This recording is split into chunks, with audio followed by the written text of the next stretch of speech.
This time I'm going to continue the series of the Tamiyas 1/100 scale plain ones. This is the BAC Lightning F Mk.6. It's not a very big box as you can see, but 1/100 scales are not. So we'll get her out. I have done a review on this and I'll put a link up for that in the video in a minute, but just show you quickly what you get. You get some decals, instructions, and it's the old style sprues, you know, where you get them on like that. 2 and 3 sprues, and there's a little clear part there. We'll get cracking on and get this built. As you can see there, I've cut most of the main parts off already for this first part of build. There ain't that many anyway, as you can see with the cockpit, because if you look, that is it, one seat, and it's not even that good of a fitting seat, but you get a seat and that's it. So you're not looking at any major detail, but then again, at this kind of scale, you're not really going to be able to put too much in anyway.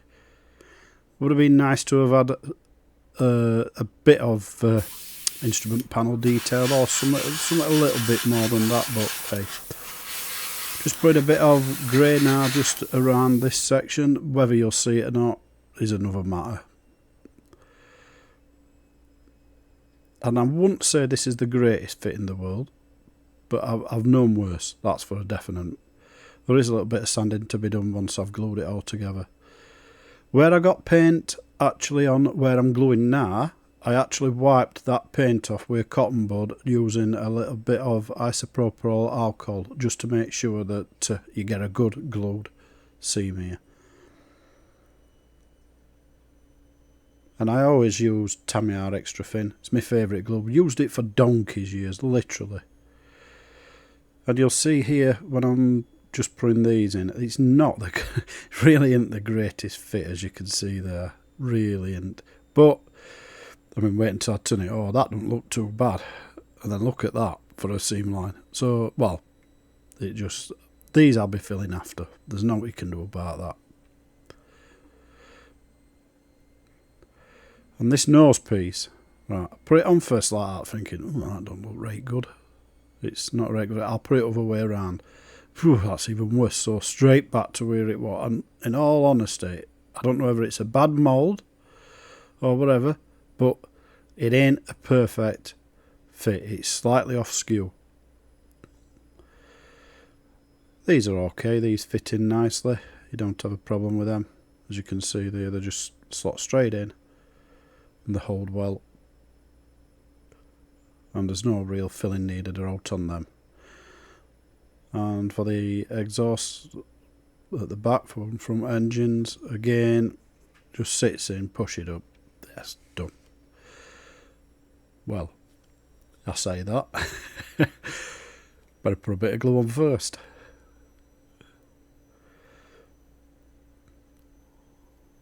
And I'll put it wrong way around this time, I tell you. There's sometimes I make myself go crazy. So there, this time it's done. And it's right way around. That don't fit right great either. A little bit of filling needed, but hey, I'm getting it out for wings, so a little bit needed in there. Like I say, they are old kits, and no matter what, you've got to give them a pinch of salt, and the price that you pay for them, oh, it's so cheap, it's unbelievable. This is the undercarriage section. It's just, that's it, them two pieces together. Fiddly, because of the size of them, that is for sure. But it's easy enough done once you get it together like that. There's just a wheel then gets put on them. No. And this is Vallejo plastic putty. I've had this tube for about 2 years or more now. I've hardly used any out of it, as you can see. And I always use it for my wings and that if I think they need the seam where it's going down like this doing. So I just put as thin amount as I can, because it's got a really small nozzle at the end. And then I get a bit of water, or water, to some people. And I just wipe it off like that, the excess off, and it leaves a beautiful finish. It looks fantastic in all honesty. But I do leave it to dry for at least 3 or 4 hours before I even consider painting it. And now for the external stuff that you're going to add on, and I paint these up separately and I'll add these after. Again, there's going to be some sanding needed on the actual seams of these, because you'll see they're not that great, but they're not the worst. Mr. Surfacer 1500 black now came blasted on. Dries really fast, this stuff. That's what I really like about it.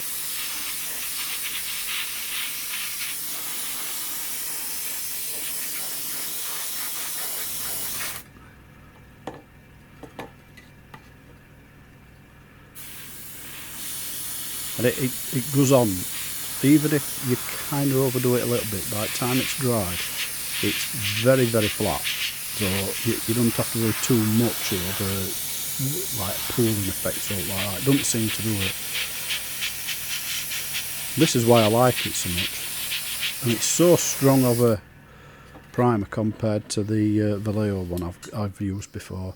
Right, this is the Vallejo aluminium. And you can probably tell with the sound now, you can hardly hear the airbrush going. And the reason for that is I've turned it right down with that nozzle underneath on the actual gun, which I'll show you later when I paint something else. You'll see me using it. Because this stuff flies out of the gun. Absolutely. It's very thin, and if you're not careful, you'll flood the actual model with it, and you'll end up with run lines, all sorts. So a very thin coat. And if you have to go over again, you can do, rather than overdoing it.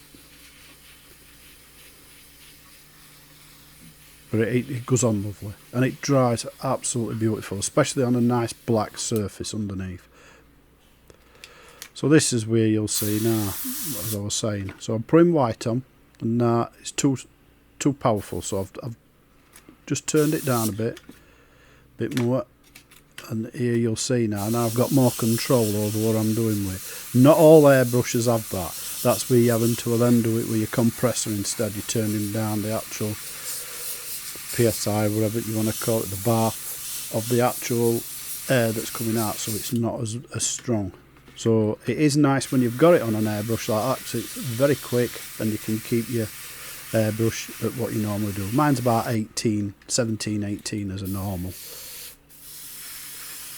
I'll do these missiles now. I will have to paint these at least once more, because you can already see as it's drying this white, because it's very thinned. The wheels, this is Tamiya's rubber, or black rubber colour, and there ain't a great deal of difference between straight up black and the rubber one, but I do use it.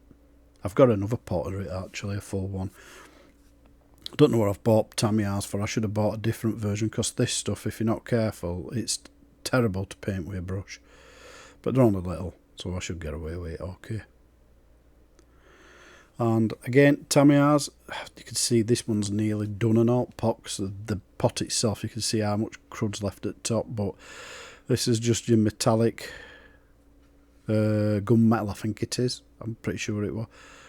Just to give a bit of a different colour for where exhausts are.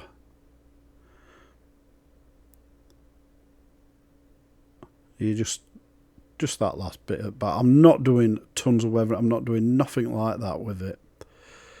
And again, more Tamiya. Must have fell in love with Tamiya this time. But this is just, I believe it's NATO green. And just for this nose piece here, like this. Right, the decals. Oh, right. This has been a beauty, this. You can see this one's broke. I've had it in a little pot, well, a little tray there, you can see it. And that's like softening the decals. This one wouldn't have it. Tried to get it off of it when I thought it was right, fell apart. Now, did that for a couple of them. I thought, oh, they're not happy, these. They're old decals, they're not going to go. So what I did, I mean, you can see it's gone on okay. It's just piecing it back together as best you can. But what I actually did was then get another bowl. You can see the bowl now there, the bigger one, just an old Johnson's lid for something, and I filled it with warm water, and then I put the decals in warm water. And when I say warm, I mean like it ain't tepid, it's like hot water out at tap, so it's quite hot. And the decals, after about a minute and a half in that water, then just left in it, they actually came off okay. So I were alright, I were lucky I got away with that.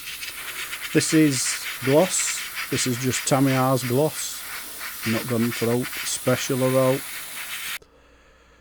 And I thought I'd videoed it, but I ain't, or I've lost the video, something's gone wrong. But me applying the actual pin wash, and you can see I've made it out of me Winsor Newton and with a bit of thinners, and I've only done it in the seam lines, well, in the panel lines, should I say, as you can see there.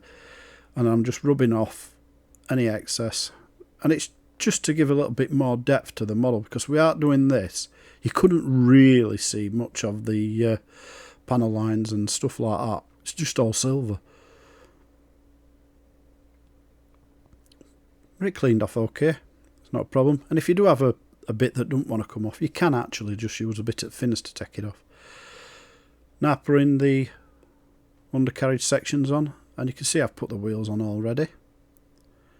They just slot in, these, they're nice little fitments, there's no real problem with them. And the nose one, again, easy enough done. And that one, there's just a hole there for it. It's probably not very accurate, but hey, it's there, it's done. That's the main thing in it. Missiles on the side, there's no locating pins, there's nothing to say exactly where you put it. So I've had a little look online, and it looks like they're meant to go roughly, end of it is kind of level with the actual undercarriage. So I've done it roughly that, best I can do.